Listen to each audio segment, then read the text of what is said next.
اعوذ باللہ من الشیطان الرجیم بسم اللہ الرحمن الرحیم یا ایھا الذین آمنوا اذا نکحتم المؤمنات ثم طلقتموہن من قبل، اے ایمان والو جب تم مومن عورتوں سے نکاح کرو اور پھر اگر تم ان کو طلاق دے دو قبل اس کے کہ تم نے اسے چھوا ہو، فما لکم علیہن من عدت تعتدونها، پس نہیں ہے تمہارے لیے ان پر کوئی عدت جسے تم شمار کرو، فمتعوہن وسرحوہن سراحا جمیلا، پس تم انہیں فائدہ پہنچاؤ اور انہیں رخصت کرو خوبصورت طریقے کے ساتھ رخصت۔ قرآن کریم میں اللہ رب العزت نے 190 مقامات پر یا ایھا الذین آمنوا کہہ کر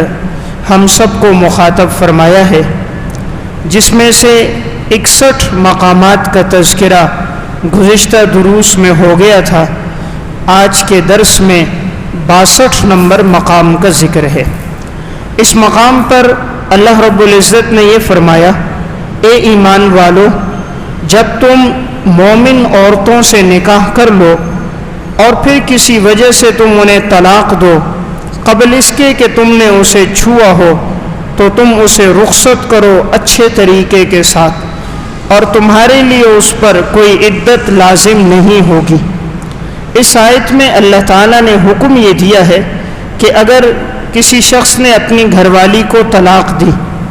اسلام اول تو طلاق کو پسند نہیں کرتا، اسی لیے آپ صلی اللہ علیہ وسلم نے فرمایا ہے ابغض المباحات الی اللہ الطلاق، تمام مبغوض ترین چیزوں میں، تمام ناپسندیدہ چیزوں میں اللہ کے ہاں طلاق سب سے زیادہ ناپسندیدہ چیز ہے، یعنی اللہ اور اس کے رسول کو یہ چیز پسند نہیں ہے۔ اس لیے اصلاح کے جو طریقے قرآن کریم نے بیان کیے ہیں ان میں سب سے پہلا طریقہ یہی ہے کہ اگر میاں بیوی کے درمیان آپس میں کوئی رنجش ہو جائے،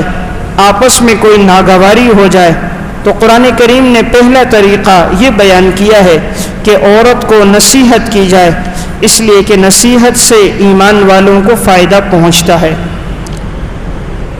واللاتی تخافون نشوزہن فعظوہن، پس اگر تمہیں اندیشہ ہو اپنی گھر والیوں سے تو تم انہیں نصیحت کرو، اور اگر نصیحت فائدہ نہ دے تو وَاہْجُرُوهُنَّ فِي الْمَضَاجِعِ، نمبر 2 اپنے بستروں کو ان سے الگ کر دو، اور نمبر 3 وَاضْرِبُوهُنَّ، اور تم انہیں مار سکتے ہو اصلاح کے لیے، فَإِنْ أَطَعْنَكُمْ فَلَا تَبْغُوا عَلَيْهِنَّ سَبِيلًا، اور اگر وہ تمہاری اطاعت کرے تو تم مت تلاش کرو ان کے خلاف کوئی راستہ، ان اللہ کان علیا کبیرا، یقیناً اللہ بلند شان والا اور بلند ذات والا ہے۔ یعنی اسلام نے یہ حکم دیا ہے کہ حتی الامکان طلاق سے بچنا ہے۔ پہلا طریقہ یہ ہے کہ گھر والی کو نصیحت کی جائے، اگر نصیحت سے فائدہ نہ ہو دوسرا طریقہ ہے کہ بستر الگ کیا جائے، چند دن جب مرد عورت سے الگ ہوگا تو دانا اور سمجھدار خاتون سمجھ جائے گی تو اصلاح ہو جائے گی۔ یہ بھی نہ ہو تو تیسرا طریقہ اسلام نے مار کی اجازت دی ہے، لیکن اس کا مطلب یہ نہیں کہ ہڈی توڑ دی جائے، جسم پہ نشانات پڑ جائیں، بلکہ غیر مبرح ولا مبرج، معمولی مار کی اجازت ہے جس سے صرف تنبیہ ہو جائے، اس سے زیادہ کی اجازت نہیں ہے۔ چوتھا طریقہ یہ ہے کہ اگر اس سے بھی بات نہ بنے تو مرد کے خاندان میں سے ایک اور عورت کے خاندان میں سے ایک ہو، ان میں سے ہر ایک انہیں سمجھائے تاکہ کسی طرح نباہ ہو جائے اور طلاق سے بچ جائیں، اور اگر اس سے بھی بات نہ بنے تو 5ویں صورت میں طلاق کی اجازت ہے، لیکن وہ بھی صرف ایک طلاق، زیادہ نہ دی جائے۔ ایک طلاق سے یہ ہوگا کہ اگر یہ رجوع کرنا چاہیں گے تو آپس میں رجوع کر سکیں گے۔ اب اسلام یہ کہتا ہے کہ اگر کسی نے اس طرح عورت کو طلاق دے دی، اب اس کی 2 صورتیں ہیں، ایک یہ ہے کہ اس نے اپنی گھر والی سے ملاپ کیا ہوگا، اور ایک صورت یہ ہے کہ اس نے اپنی گھر والی سے ملاپ نہیں کیا ہوگا۔ قرآن یہ کہتا ہے کہ اگر کسی نے اپنی گھر والی سے ملاپ نہیں کیا تو اسے چاہیے کہ اپنی عورت کو اچھے طریقے سے رخصت کرے۔ اگر مہر مقرر کیا تھا لیکن کسی وجہ سے ناچاکی ہوئی، طلاق ہو گئی، تو آدھا مہر دینا لازم ہوگا۔ مثلا 1,00,000 روپے مہر مقرر تھا اور ابھی رخصتی سے پہلے طلاق ہو گئی تو 50,000 روپے مہر اسے دینے پڑیں گے، لیکن عورت پر عدت لازم نہیں ہوگی۔ عدت اس لیے نہیں ہوگی کہ عدت کا مقصد یہ ہوتا ہے تاکہ بچے کا حمل محفوظ رہے، نسب محفوظ رہے۔ جب ان کا آپس میں ملاپ نہیں ہوا تو نسب کا کوئی اندیشہ نہیں ہے، اس لیے عورت طلاق کے بعد نکاح کر سکتی ہے، اس کے لیے عدت نہیں ہوگی۔ قرآن کی اس آیت میں اللہ نے یہی فرمایا، فَمَا لَكُمْ عَلَيْهِنَّ مِنْ عِدَّةٍ تَعْتَدُّونَهَا، تمہارے لیے اس پر کوئی عدت لازم نہیں ہے کہ تم اس عدت کو شمار کرو۔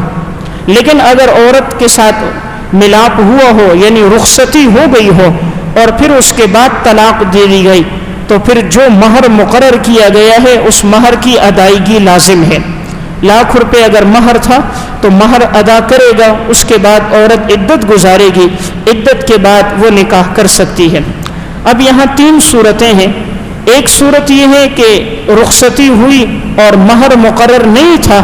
رخصتی ہو گئی پھر طلاق ہوئی تو مہر مثل لازم ہوگا، یعنی اس خاندان کی عورتوں کا جتنا مہر ہوتا ہے، اس کی والدہ کا، بہنوں کا، پھوپھیوں کا، اتنا مہر لازم ہوگا۔ اور اگر مہر مقرر تھا تو رخصتی کے بعد مقررہ مہر ادا کرے گا، اور اگر مہر مقرر نہیں کیا گیا تھا اور پھر طلاق ہو گئی ہے تو مہر مثل ہے۔ اور اگر رخصتی سے پہلے طلاق ہے تو شریعت پھر یہ حکم دیتی ہے کہ اسے متع دے۔ متع کا معنی یہ ہے کہ اسے ایک جوڑا دے، ایک خوبصورت جوڑا دے کر اسے رخصت کرے۔ اسلام نے یہاں پر ایک لفظ استعمال کیا ہے، وَسَرِّحُوهُنَّ سَرَاحًا جَمِيلًا، تم انہیں رخصت کرو، اچھے طریقے سے رخصت کرو۔ یعنی جس طرح انسان عورت کو جب گھر لے کر آتا ہے تو بڑی خوشی کے ساتھ لے کر آتا ہے، تو اب اگر اسے رخصت کرنا ہے تو دھکے دے کر نہیں، نازیبا الفاظ کہہ کر نہیں، جھگڑا اور لڑائی کر کے نہیں، بلکہ 2 آدمیوں کو بٹھا کر اور ان کے سامنے حضور رکھ کر پھر ایک طلاق دی جائے، اور جتنا اس کا حق بنتا ہے پہلے اسے وہ دیا جائے، جو مہر کی صورت میں ہو، اور اس کے ساتھ ایک جوڑا لباس ہو، اور جتنی اس کی گنجائش بنے اس طرح اچھے طریقے سے اسے رخصت کرے۔ طلاق دینے کے بعد اگر رخصتی ہوئی ہوگی تو عورت پر عدت ہوگی۔ عدت کا مطلب ہے کہ اسے 3 ماہواری رکنا ہوگا، 3 ماہواری کے بعد یہ عورت جہاں چاہے نکاح کر سکتی ہے۔ بعض گھرانوں میں ایسا ہوتا ہے کہ اگر شوہر کا انتقال ہو جائے یا طلاق ہو جائے تو وہ اس عورت کو کہیں اور نکاح نہیں کرنے دیتے، بلکہ کہتے ہیں یہ ہماری عزت ہے، ہمارے گھر میں ہی رہے گی، اور اسے کہیں نکاح کی اجازت نہیں دیتے۔ اسلام اس کی اجازت نہیں دیتا۔ اسلام یہ کہتا ہے کہ اگر طلاق ہو گئی یا شوہر کا انتقال ہو گیا ہے تو اس کے بعد لڑکی جہاں نکاح کرنا چاہے نکاح کر سکتی ہے، اسے اس کے سسرال والے نہیں روک سکتے، اس لیے کہ اس کا تعلق تب تک تھا جب تک وہ لڑکا زندہ تھا۔ جب اس کا انتقال ہو گیا یا اس نے طلاق دے دی تو عدت گزارنے کے بعد خاتون جہاں نکاح کرنا چاہے اس کی اجازت ہے۔ بعض گھرانوں میں ایسا ہوتا ہے کہ اگر لڑکے کا انتقال ہو جائے تو عدت کے بعد عورت کو مجبور کیا جاتا ہے کہ تم دیور سے نکاح کرو، یعنی اس لڑکے کے چھوٹے بھائی سے یا بڑے بھائی سے نکاح پہ مجبور کیا جاتا ہے، حالانکہ وہ لڑکی اس پہ راضی نہیں ہوتی۔ اسلام اس کی اجازت نہیں دیتا۔ رسم و رواج بعد میں ہے، اللہ اور اس کے رسول کا حکم پہلے ہے،